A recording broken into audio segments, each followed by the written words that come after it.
Hello, darlings. How you doing? Happy Sunday. Oh boy, it's too warm here today for tea. So I have my trusty sparkling water. Renee, thank God for notifications. Thank you for being here. Brandy, Kay, Sherry, Rita. Oh, love you guys. Love you guys. So thank you so much for being here. And especially thank you if you're coming in on the replay, because yeah, I love you guys. So yeah, it has been an interesting couple of weeks. I tell you, still recovering from COVID, I think, because I'm exhausted still. It is no fun. No fun. Yes, Siggy is having a nap. He's just very happy because he's right in the path of the fan. So he's yeah. Brandy's saying we're under heat advisory until Thursday. That was us last week. Not this week past, but the week before. We were getting Fahrenheit, we were pushing 105 a couple of days with 100% humidity. It's 9 million degrees here. I can imagine, Jen. But that's what it's been like here. It's the humidity that's killing us. Like right now, it's 24 degrees Celsius, which when you think about it, room temperature is about, 18, 19 degrees. But then the humidity will jack that up at least another 10 degrees. So, needless to say, I've been staying indoors. Absolutely been staying indoors. The only time I go out is to get groceries. Like if I have to run an errand. And thank God my car has air conditioning because I don't know what I'd do. It's crazy. It's crazy. Climate change is a thing. But, so the heat and humidity hasn't been helping the whole COVID recovery. And I didn't get as much done this week as I had hoped. But it's kind of okay because while I spent a lot of time in my nest, which is what I have now come to refer to my bed as with my, 18 gajillion pillows, Renee's is just over 30 there with the humidity. It's nuts. It's nuts.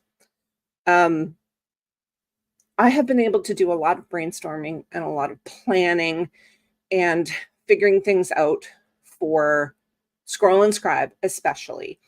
And the one main thing that I have done is I decided to open enrollment permanently.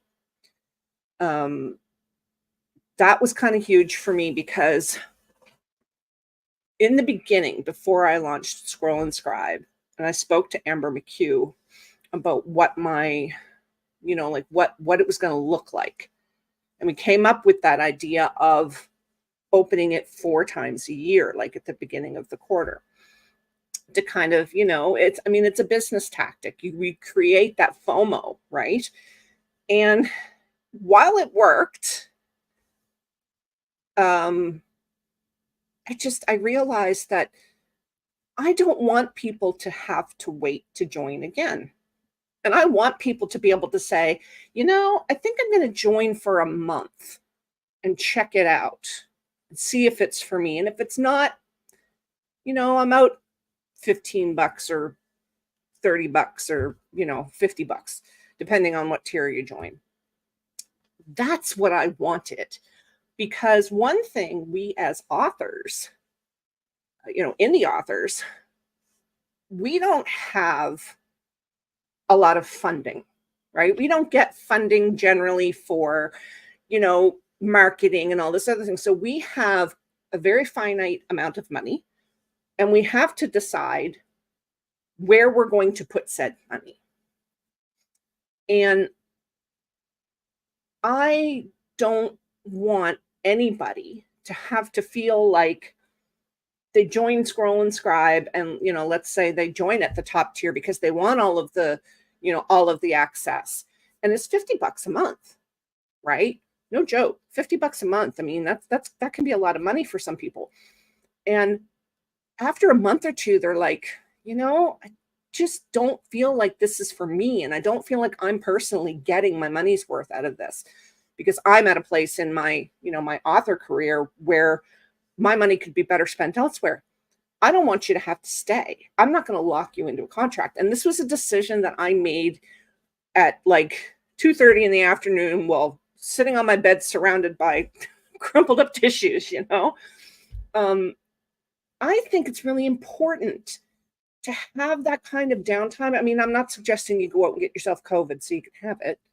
Um, you know who you are. I'm looking at you.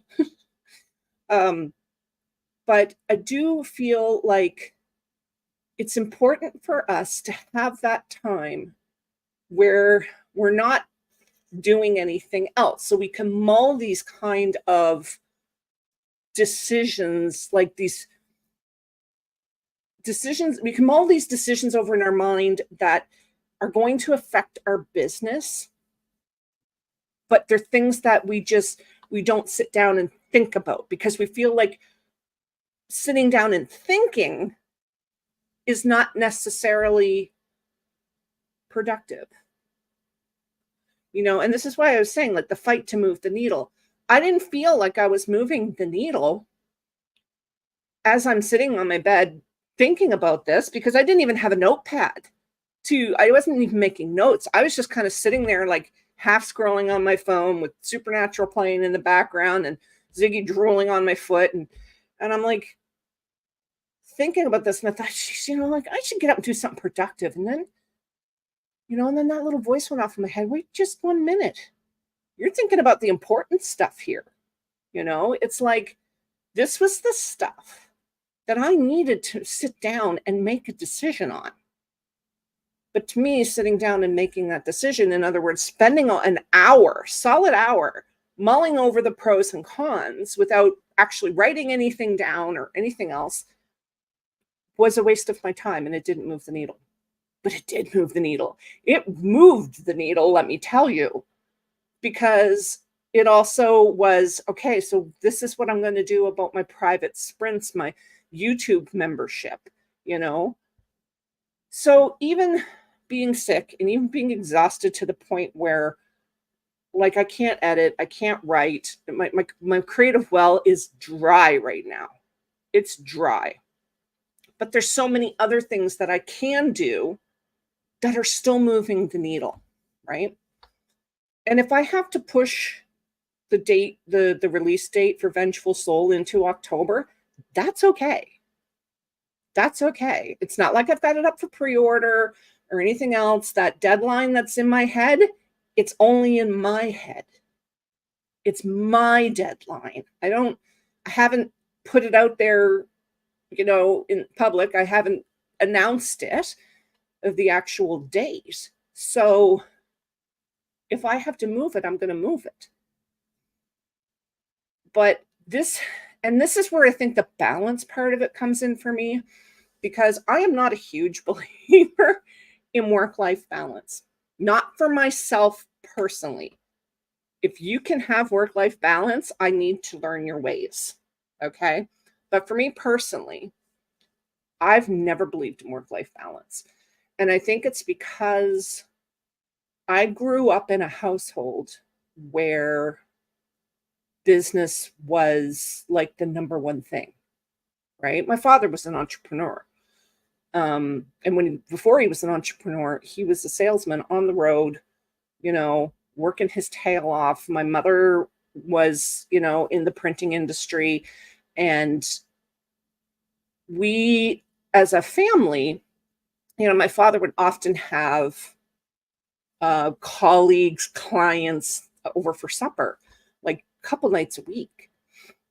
And as children, we were made to sit to the table and engage in the conversation. I can remember being,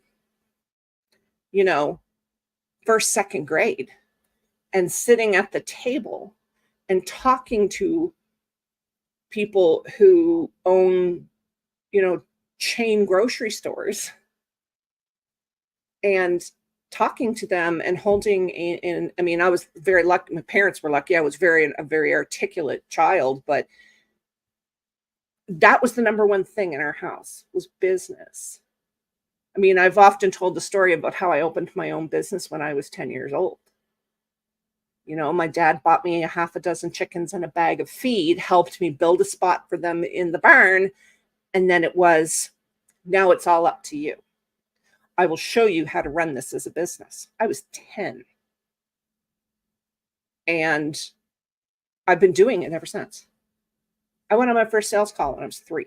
My dad took me with him on the road because I was short, cute, and blonde, and and could speak in a full sentence, and you know, um, this is it right here, Brandy.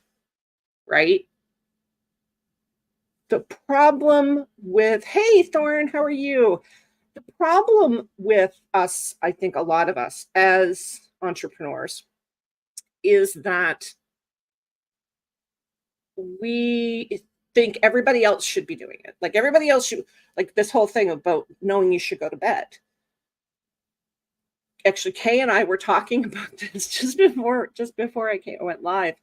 Is, I would say to you, Brandy, oh, Brandy, no, don't you do that to yourself. Going to bed early is underrated. You should go to bed early. And then I'm up at 10 o'clock. I might be sitting on the bed, but I'm still working, right? Right, Kay, do as I say, not as I do. But how many times did that drive us nuts as kids, right? When it really seemed like our parents were saying that whole do as I say, not as I do thing. But that's where the balance comes in, I think, because sometimes you have to stay up till 10 o'clock working. If you've got that pre-order out there and it's in 2 weeks and you're still in edits, you're going to put in some long hours, right? But if you don't have to, don't. That's the one thing I've learned here in the last couple of weeks being sick.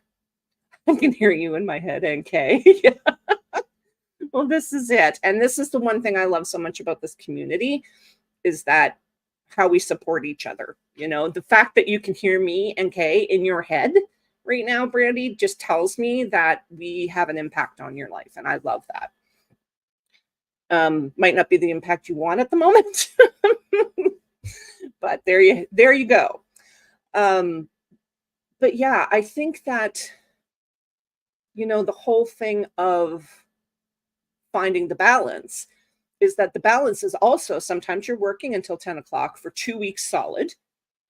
And then, the next 2 weeks, you might be done by 2:30 in the afternoon every other day or every day. Like I was this last couple of weeks. I think there was only 2 days I worked past 2 o'clock in the afternoon. But that was more because I was exhausted. And I knew that if I didn't take the rest, that it was just going to last longer and it was going to impact more and more of my business. I already had to push my very first Saturday workshop for Scroll and Scribe to next Sunday because I had COVID. Now, that is something that I would not have done a year ago. But when I was mulling and beating myself up over having to do this, I was saying to myself, never mind how it makes you feel. Imagine how if you presented this workshop and it wasn't up to par. You're not just cheating. You wouldn't just be cheating yourself by doing something feeling so god awful where you really should be in bed resting, but you would be cheating the people who are paying to be in this workshop. They deserve you being at the top of your health as much as you do.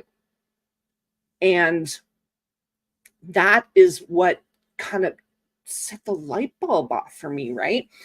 It was like, I have a lot of people who depend on me to be there for them, that depend on me to present a workshop with the kind of focus and energy that I do. And they deserve that as much. They deserve me doing that as much as I deserve me doing that. And in order to do that, I have to be at least 90%. I'm not going to say 100 because I don't think I'm ever at 100%. I mean, chronic pain and all that, I'm never at 100%. But I've learned to be looking like I'm 100%. I know there's some of you in the chat here that can relate. Walking pneumonia. I had it years ago. I had my own retail store at the time. I made candles and soap. And I ended up with walking pneumonia. My partner at the time, we were in business together. She ended up with it. She stayed home and got well. I went to work. Guess who still had it 6 months later? You know, you have to rest when you're sick. You have to rest. And that's balance. That's balance. You know, like you look at, say, for instance, you know, those of us who are admins for Sarah that do sprints and, you know, canceling sprints because you're not feeling well. And that goes back to the people who come to my sprints deserve in those 2 to 3 hours, 100%. They deserve me being at 100%. And if I can't give them 100%, then I shouldn't be there. I should be in bed, right? Or I should be doing something really low energy. And I think that that's really something that we don't do enough. We cheer everybody else on to do it, but we don't do it for ourselves, right? We don't do it for ourselves. And that's a bad thing. That's such a bad thing. So, like Kay says, please, please, please rest. Rest. Rest when you need it. That's the balance. That also moves the needle, in my opinion. You know? Because things happen when you're resting. Not only are you refilling your well, but cool things can happen as a creative when you're resting. Because who here gets story ideas while they're in the shower? Right? Or when you're driving. Or when you're doing something that doesn't require you to be, quote unquote, productive. That's when the good ideas come. Right? And this is it here, Brandy, because I'm one of those people that for most of my life, I've put everyone before myself. And we've had this discussion before, I think during a Tough Love Tuesday, where it's like when an addict wants to get clean, but they don't love themselves enough. So one thing I learned working in addictions is that often you will see addicts do it for their children, do it for their family, do it for somebody they love because they don't love themselves enough yet to do it for themselves. So for me, it was, I would do it for you guys before I started doing it for myself. Like I'm getting to the point where it's now a decision to do it for myself first, which is a huge, huge milestone for me. But sometimes you're just not there yet. So you got to find whatever way you can to get it done. And for me, it's you guys, right? Right? Renee's having all of the ideas in the shower. It happens. They say the muse thrives in humid places, which tells me I should have written 6 books in the last 3 weeks. Dishes when I'm cleaning. Yes, Brandy. Yes. Get the best ideas when I'm out on a walk. Yeah, 2 a.m. Happens to me all the time. Wake up in the middle of the night, and boy, I tell you, I have to very carefully keep my brain blank, or I'm not getting back to sleep. This is exactly it, and this is a very unpopular opinion in the addictions field. It's a very unpopular opinion, and I have been literally shouted down by other addiction counselors. But it's not that they don't know how to love themselves ever. They just don't know how to love themselves yet. So who cares if they're doing it for somebody else, so long as they're doing it? It's the same for us. If you can't do it for yourself yet because you have been taught all your life to put other people first, Well, then put the other people first if it gets the job done. Because sometimes, and this is like a little tweak on what we're going to be doing on Tough Love Tuesday, it gets you off your butt to get the work done. Do what you got to do, right? This is it right here, Thorn. I mean, so an autoimmune disorder and a brain injury. You have got to know yourself over that, right? Because if not, total diminishing returns. I get that. And I work 7 days a week too. Like today was supposed to be my day off. I'm here, but this isn't work for me. But ask Kay. I mean, I spent the morning working. Because I was catching up on stuff that I didn't get done during the week. And that's okay. Because this was stuff that had to get done today. There's stuff that I was going to get done today that didn't need to get done today. So I'm not doing it. Not doing it. It's as simple as that. Like, I don't have to take the garbage downstairs today. I don't have to write that email. I don't have to do that set of edits. I don't have to do it today. So I'm not doing it today. Right? If you can't love yourself, how the hell are you going to love somebody else? This is it. But you would be amazed. And I don't know if it's an addict thing or what, but I know for a fact that that I've worked with people who have gotten clean for their kids, not for themselves.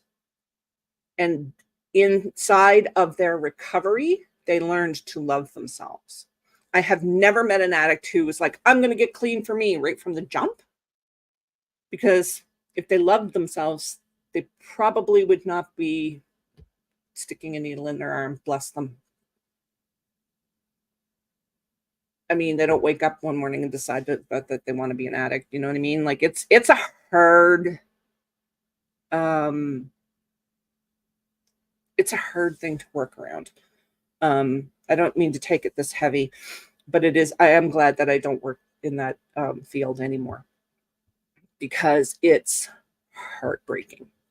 It's a heartbreaking field to work in. You see, especially when you have clients that don't make it. That's the hard part. If you can't take care of yourself, how can you take care of anyone else effectively? Right? Can't fill from an empty cup, all of the things. But sometimes you can't be the one holding the cup because you're just not there yet. Right? And right up until probably 3 or 4 months ago, I wasn't there yet. Honestly, I was not.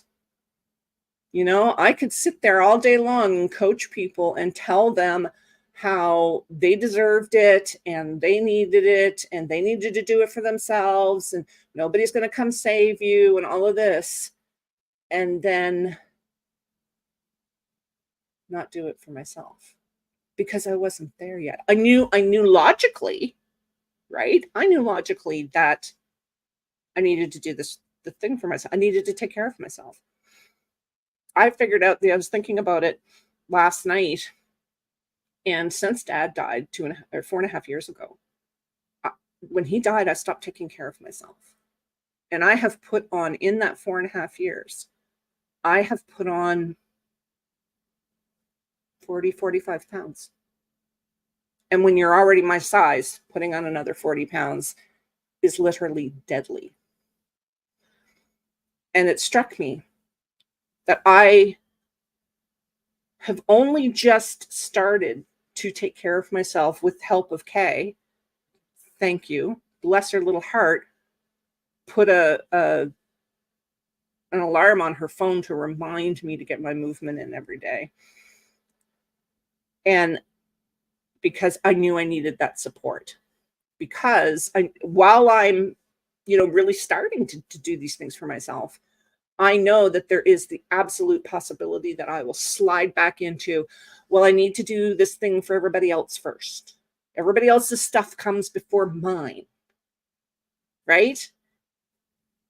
I knew how easily I could slide back into this. So I reached out for help to the one person who I knew would give me grief, right? I knew cracking the whip, right? I knew Kay would crack the whip. Actually, it wasn't even me who made the suggestion, it was my therapist. So obviously I've talked about Kate and her attitude enough that his first suggestion was, maybe Kay can help you. So, I hear you, Renee. I hear you. And I did finish another Conqueror challenge. And then 2 days later, they came out with the Tomb Raider ones, which I am like a big Tomb Raider 2 nerd.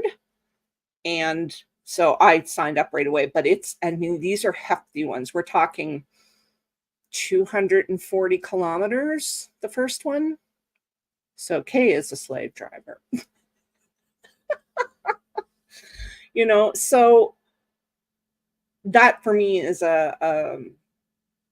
it's a little spur. It's like, first of all, I had to spend, like $60 on this thing. So I'm going to get going on it.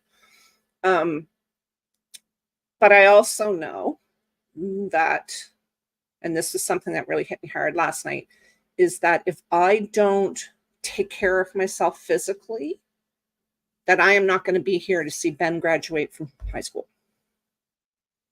I know this. I am not ashamed to admit that I'm pushing 300 pounds. Now, most people are shocked when I tell them that, but I'm also like, 5'9", and I carry it really well. But I want to be there when Ben graduates. He graduated from daycare. They had a little graduation ceremony. I have it on my phone. I don't know if you'll be able to see it. Look at him. Look at him.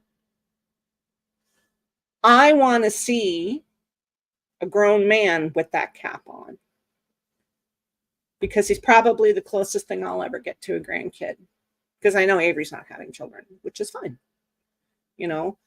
My oldest nephew, they're not having kids. And I don't think Matt and Kate are having any more kids. So it's just Ben. And I want to be, I know he's adorable. He's adorable. So again, it comes back to the balance, It comes back to the balance. And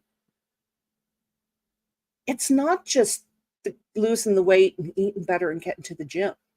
It's the skincare routine that I gave up, 4.5 years ago. And I'll be lucky if I get in, shower, and wash my face with soap.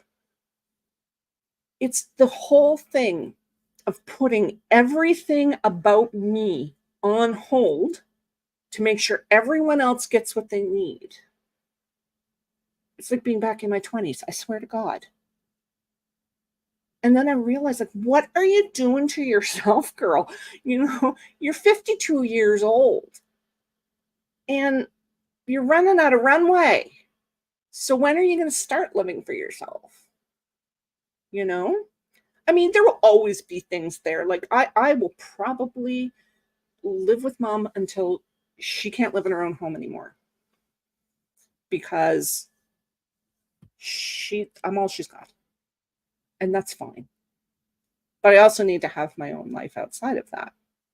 I will always be there to help my son with anything that he needs, even though he's off living his own life. He lives 20 minutes away from me, and we probably talk once a month. And that's fine, because he's pushing 30. He needs to be off living his own life. It's the same thing with Scott's boys. And I love that, Kay. It's the definition of insanity, and you keep doing this stuff and it's not working for you. But I think a lot of us, as we get older, like kind of have this, you learn the, I don't give a crap, don't really care what other people think about me. I think that comes first for a lot of people. But then it's like, if you don't care what other people think about you, that's supposed to mean that you care about what you think. You care about yourself more than you care about what other people think. And that's the disconnect for me.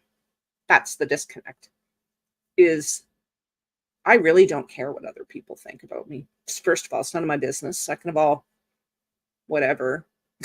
I just don't care. I get it all the time. I mean, you guys have heard that story about me going out with the brightly colored leggings on and having some white Anglo-Saxon Protestant looking guy giving me grief, right? And me being like, don't make me make a scene, because I'll make a scene. Back off and keep your opinion to yourself, because I don't care, And I think that that's where you find the true balance, because it's not about your life and your job. Because, I mean, like those of us here that are full-time authors, it's not a job. It is our life. It's our life. It's our calling. For me, it's not just the writing, it's the coaching as well. That is my calling. That is why I got into being a child and youth care worker and working in addictions, was because I wanted to help people. And I'm a better coach than I was a child and youth care worker because I have no patience for the parents. But that's where you find the true balance, is when you learn to balance your needs with everybody else's wants, or even your needs with your own wants, because a lot of us want to put other people first, right? I mean, correct me if I'm wrong. You want to put your kids first. You want to put your partner first. You want to put your family first. You want to put your job first, but you have to learn to put yourself first, or at least find that there's times when you do put your job and your kids and your spouse and everything else first, but then there's got to be times when you put yourself first. They have to balance out. And you know what, Jen, honey, I feel you. I do. And know that you're surrounded by people who are going to support you, right? And getting that support system in place for like your immediate environment as well. Hello, Elizabeth. I want to put my college education first, but I need to take care of myself. Absolutely. I mean, when the last time I went to college, I was 42, so it was 10 years ago. I made the decision, because what drove me to go to college was I had to get out of the fitness industry because it was such a toxic environment, and I was having insane anxiety attacks to the point where I would get ready to go for work, put my hand on the doorknob, and I would freeze. And I would not be able to open that door. And so I decided I'm going back to college, and I'm going to help people get through what I am going through. A really great therapist at the time saved my life. And when I went, I had a professor who, she said, one of the first things she said to us is, I have a rule. You do not show up here sick. You do not show up here exhausted. And you do not show up here if the cat dies. You take care of yourself. If you need a mental health day, you take a freaking mental health day. Take 2. Right? Because that's what we were there for. We were there to learn about how to teach other people to take care of their mental health. And if we weren't taking care of ours, she would come across us. I remember one day I was in class and I wasn't feeling well. I had been sick for a while. I was feeling well enough to go to school. I took a couple of days off, had a really bad cold.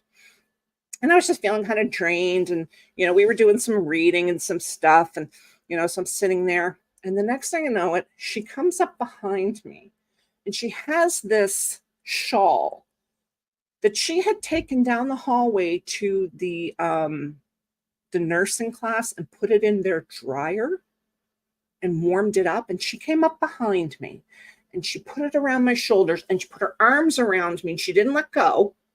And then she just stood there for a minute with this warm shawl that smelled of her perfume and her arms around me. And it was everything I needed. It was everything I needed. And I thought, you know what? That is how you take care of yourself. Because she told me afterwards that she would often do that for herself. If she was feeling down or she was just feeling crummy, she would take a shawl, because she was big on the shawls. She always had a wool shawl on. And she would put it in the dryer, warm it up, and then she would give herself a big hug. She'd give herself a big hug.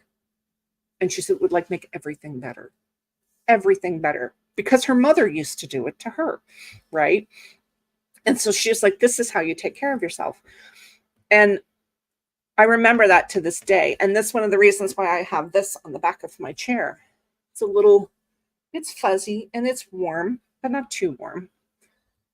And sometimes I'll just take it and wrap it around myself and give myself a big old hug.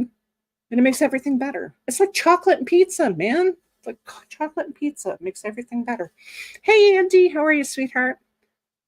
Oh, and it was in the winter, Renee. It was in the winter. And it was cold because the heat wasn't working properly in the school. So it was awesome. It was awesome. She's a wonderful woman, and I love her to death. She came into my life at the perfect time. At the perfect time. She was her name is Suzanne, and she's this big. She's this big around, takes two of her to cast a shadow. And she's a force to be reckoned with. A force. Happy Sunday, Andy. So yeah. And that's a good segue into what I wanted to talk to you guys about, this thing that I'm calling the Big Declutter. This for me is another way of me taking care of myself, okay? So for those of you who aren't on my newsletter list, I'll tell you the story. It's quick. I was looking for a shirt in my closet. I have a small walk-in closet.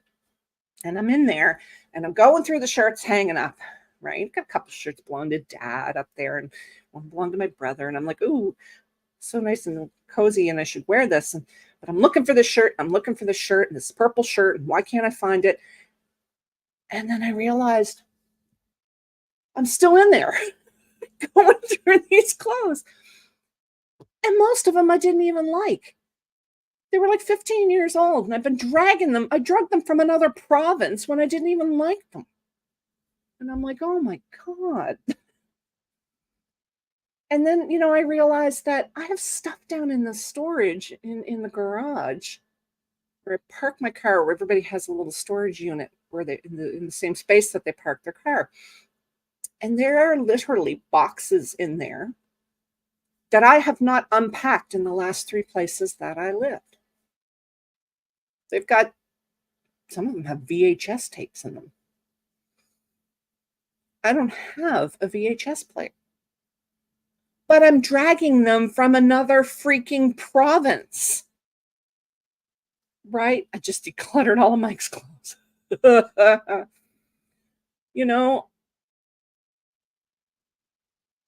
I'm like, what am I doing? And then I found a shirt in there. Did not mention this in my newsletter. I found a shirt in there. It was actually a really nice shirt. It was brown, tank top style, looked like crushed velvet, really nice, that my ex-wife made for me. Okay? She made it for me 17 years ago. And I can honestly say she's one of the only 2 people in the world that I can actually say that I hate. The other one's Donald Trump. And I dragged this thing. I bet you I've moved 5 times. I've had to move 5 times in the last 15 years. And I've dragged this shirt made for me by someone that I hate. I didn't wear it, but I drug it around with me because it was a nice shirt. Like, and I'm like, what the heck? Somebody get me a garbage bag. Right? So I didn't think I had a lot of clothes. So I went through and I was like, anything that doesn't make me smile, fit me properly, or make me feel good when I wear it is going. 2 garbage bags later. Oh, 2 garbage bags. I mean, I buy the odd t-shirt here and there, but I haven't actually like bought real new clothes in 20 years, you know. And I'm a, you know, pajama pants and t-shirt kind of person, but I had stuff that, oh, Brandy, it felt so good, especially throwing out that shirt. It felt so good. Um, Dana White, yes, Dana K. White, a Fly Lady. I am a, you know, I've been following Fly Lady since Avery was a baby. And I'm like, you know what? I need to do this. I need to declutter all about sequin tops and SpongeBob pants. Yes, Kay. Yes, Kay. Fly Lady is awesome. If like me, though, you can get past the religious stuff, um, which sometimes she brings in a little too much for my comfort, but I do love her. Um, she really helped me because she has off of her website, she has a live chat thing. Kind of works like Discord, but this started like way before Discord. Um, and I joined like that years ago. I have been in it for forever, but really supportive group of women, all women.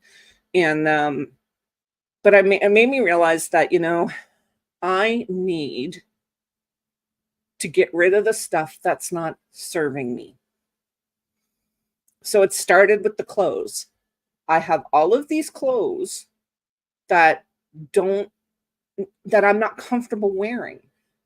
Either they don't fit me right because I mean, I'm big chested, I have broad shoulders, so it's kind of hard sometimes to find shirts that fit properly, or that I haven't worn in 15 years. Why am I dragging it around with me? Also discovered that I had an entire dresser drawer of dad's t-shirts. Now, I have a couple of his shirts that I wear, but I'm like, really should probably spread these out amongst the 3 boys. So that's kind of the plan with that. And then it made me kind of look around and be like I'm seeing like books that, as much as I love my books, I really don't need to keep these books. So maybe I'll take them down and donate them to the library. Why is there so much clutter around me? And all of this sort of thing. So I I didn't go out and buy it for this purpose because I already had it, but Erin Condren, just it's a dot grid. Is this the right one? Yeah, it's a dot grid journal. And I broke my living spaces down into zones. Fly Lady, right? And so I made myself checklists. And it's not just about decluttering for me, it's also about deep cleaning, because we've been here for 4.5 years and I have never cleaned Ziggy's nose prints off of the window. So like there's things like that. Like I've never swept out from underneath that bed. God knows what's under. I'm a terrible housekeeper. I will admit it. I am a horrible, horrible housekeeper. So like I need to, get down on my hands and knees and scrub in the corners in the bathroom, where the vacuum cleaner doesn't quite reach, and stuff like that. And then Ziggy has this habit of, you ever see golden retrievers when they rub on the wall? Ziggy does that on corners. So a lot of the corners in our house, like in my bathroom, in the kitchen, have a strip about this wide, and then right above it, a strip about this wide, because it's his body and his tail of just dirt. And we clean them. We clean them like about once a month. We'll take a magic eraser and clean them. Like that needs to be done. You can keep anything, but you can't keep everything, right? Just like with planning. I love this. Brandy still have my tracksuit from high school. My choir dress. I love it. My mother still has my before Girl Guides here, we have something called brownies. It's for littles. And she still has my uniform. And I'm like, I don't want it. I have a friend who is a decluttering coach. That's what she does for a living. She handles a lot of like estates and like when people are having estate sales and somebody passes away or parent passes away or whatever. And she wrote a book called The Downsizing Dilemma, aka Your Kids Don't Want Your Crap, or Your Kids Don't Want Your Stuff. She was going to put the SHIT. She was going to say that, but she figured that might turn some people off. And I was like, you should still put it because it's hilarious. But I was in brownies. Who wasn't, right? The thing is, I think, is that's what it is for me, because I kind of thought to myself, because where I was thinking about the whole health thing, and I'm like, if something happened and I died of a heart attack tomorrow, I don't want Avery to have to figure out what to do with all this crap. That's not fair to him. It's not fair, because then I think of like mom's got all this stuff that I'm going to have to deal with, and it doesn't bring me joy. Okay, so the whole Marie Kondo thing, if it doesn't spark joy, I'm not really about that, because some things don't spark joy, but you still need them. My cell phone does not spark joy, but I need it. Right, Renee? This is it. I will not put that burden on the boys. I will not. Because when my brother passed away, that burden fell on my parents. And my brother was a bit of a hoarder. And my dad, it actually fell on my dad. And he was never the same after that. Never the same. Like physical health and his mental health, he was never the same. I'm convinced that that is what triggered his dementia. Because dementia is triggered by trauma. It's triggered by hard trauma. So not only did he lose his oldest and his son, his only son, he suddenly found himself the parent of 2 teenage boys, and then had to go and clean out my brother's house and his barn. Swedish death cleaning. This is it. But you know what? I'm not putting any of that on Avery. My plan, actually, not to be, like macabre over the whole thing, but my plan is that I am planning on, I'm going to take care of everything. Like I wish my dad had have done, because I was responsible for all of his funeral arrangements. I am going to take all of my funeral arrangements, and I'm going to have in place people to come pick up my crap and get rid of it. And it will be, boys, the 3 of you go through, take whatever you want, and then somebody's going to come in and clean it all out. Because I'm not putting that on the kids. I'm not putting that on them. It's not fair. It's not fair. See, this is it. My son Avery has OCD. Like, he's actually been diagnosed with OCD. I'm not doing this to him, right? But so the Big Declutter. I put up a poll on YouTube, and it looks like I'm going to be vlogging a lot of this. So I thought what I would do is like maybe do a once a week or once every other week thing of what I've done, like before and after, because it will also hold me accountable, right? And then I've had people say that they want to join me. They want to do this. We just thought we'd put more on your plate. Well, I have room on my plate for content, for YouTube content. I just didn't know what to do. I wanted to do something that was going to be, was going to be fun and at the same time engage people. So I've had some people say they want to do this with me. So next week, I'm going to make us some worksheets, like checklists. I'm going to do up and they're just going to be simple. I'll probably put them up on my Ko-fi just because that's the kind of good place to keep stuff like that for free. And will just be checklists and, breaking down zones in your house, and then um, some checklists and then room to add your own, right?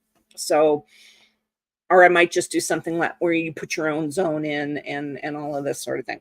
I haven't decided yet, but I would be honored to be compared to Martha Chili. I really would.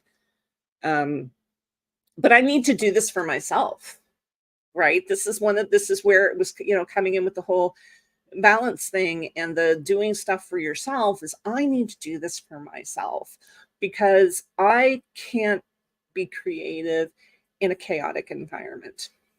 I just can't. Yesterday during my sprints, I was having oh my God, I don't want to do anything moment. Hey, Heather. And I said to Kay, I don't want to get off my butt. But this thing has been on my to-do list, on my just list for a month now. And that was to clean my desk area. So, right here, I'm not allowed to move those because Ziggy likes to flop over and put his paw on them. But there were 4 of them there instead of 2. And then I have a little tea tray, foldable tea tray that I used to put my planner on. And then this little corner of my desk where Ziggy usually sits. And they were piled, both of those, with papers and planners and workbooks and clipboards. I have a clipboard problem. And I couldn't find anything. And so Kay said to me, I need to clean off my desk too. So let's get it done before the end of the sprint. And that was all I needed. And I jumped up. It literally took me 5 minutes. And let me tell you something. I almost buried myself for the first of this month and my son by not having these areas cleaned up because I found a check there for $650 that I thought I had deposited. That was meant to go for rent. And I'm like, holy crap, Kay, what am I doing to myself? And again, this is something I needed to do for myself because once that was done, the whole room felt better. And then I'm also like, because I was looking at my bank account and I'm like, why didn't that check come in? Why didn't that check come in? Oh my God, what am I going to do? I'm going to have to borrow money from mom. I don't want to do that. And there it was in a stack of mail that I hadn't opened. So I knew when I got it, oh, okay, that's the check. And I put it in the stack of mail. But then it flew right out of my COVID brain fog, and I'm like, holy crap. Like I could have, because then there would have been NSF fees. It would have been a $75 NSF fee from the landlord and a $49 NSF fee from my bank. $125 that I don't have because I didn't take 5 minutes to take care of something I needed to do for myself because I was putting everyone else first. That really it just really brought everything into focus. Okay, I'm glad I needed to clean my desk. I'm telling you, it's the landlord, Renee, well, first of all, Royal Bank, $49 NSF fee, but that's the freaking slumlord where Avery lives. Yeah, $75 NSF fee because they take it right out of my bank account, right?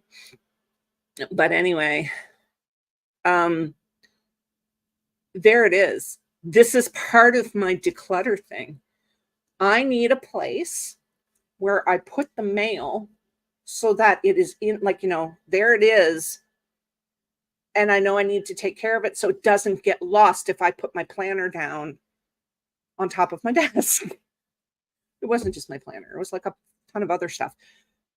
But this is it. When you declutter, then all of a sudden you have space so you can make places for things, right? A system so that it's in my face. This is exactly it. Now, and I could hear my dad when I found that check and started to panic. Shouldn't you be with Scotiabank? Been there, done that. We'll never do it again.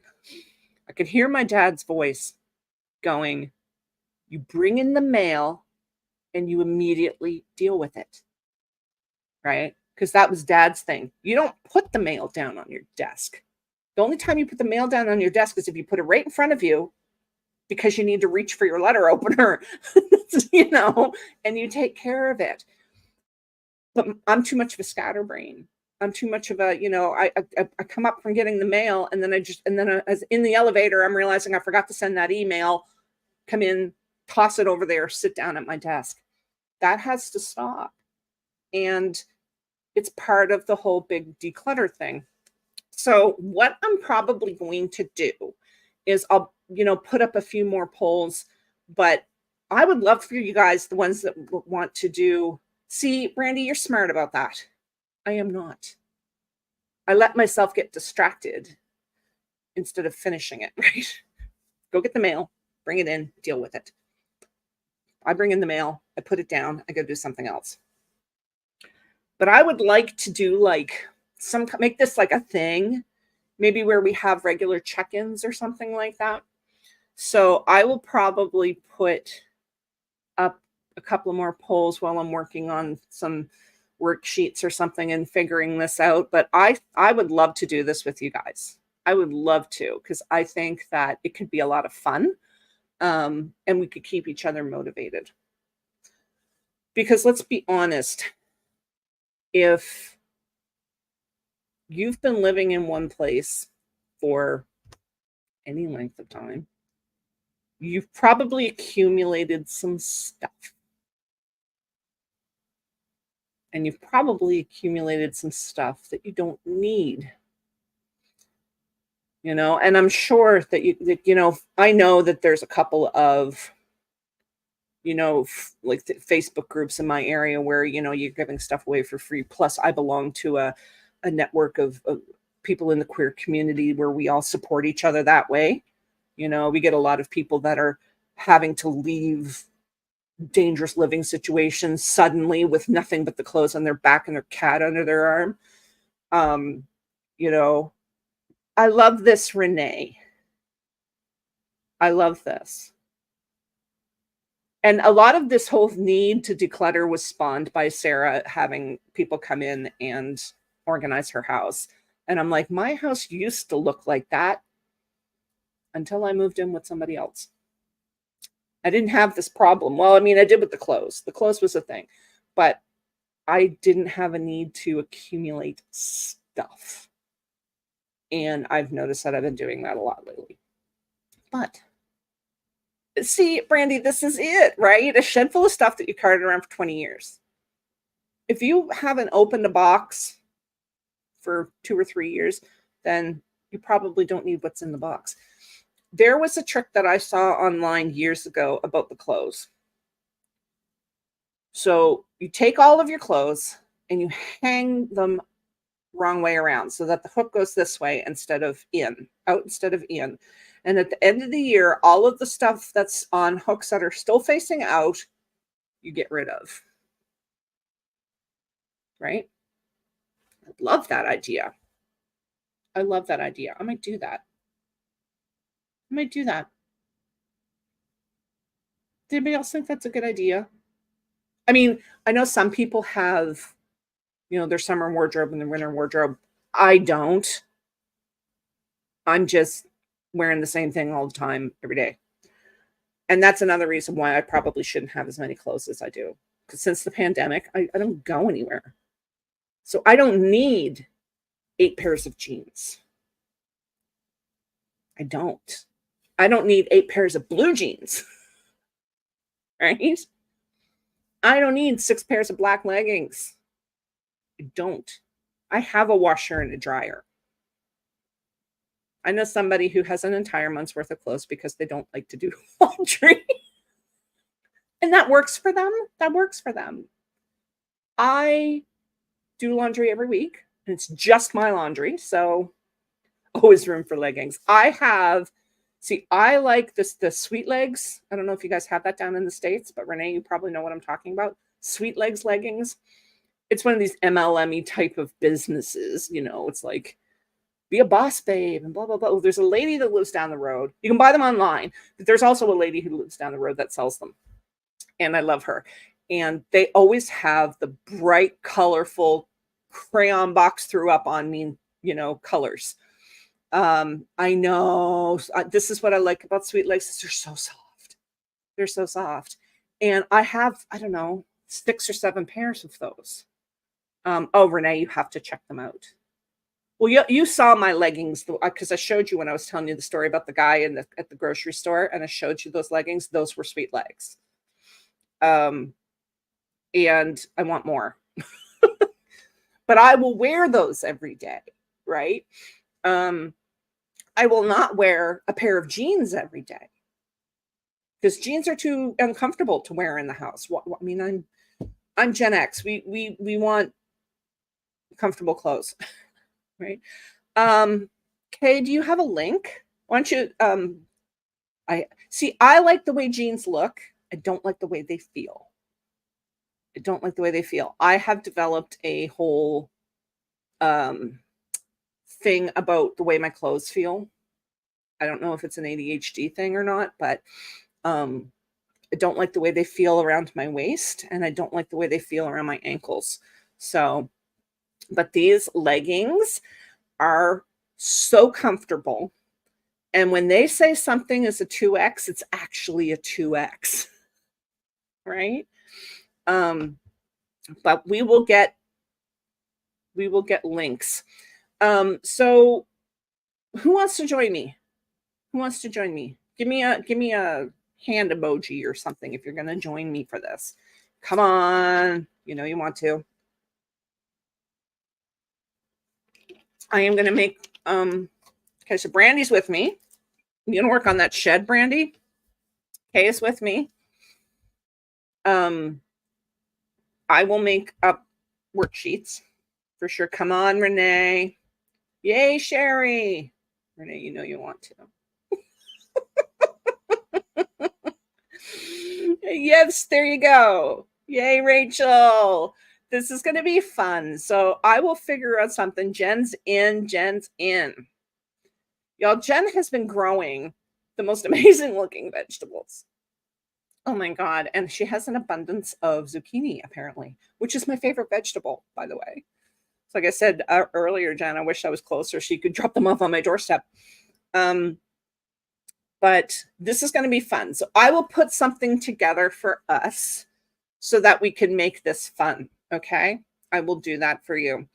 But we have gone over the hour. So I am going to be retreating to my nest.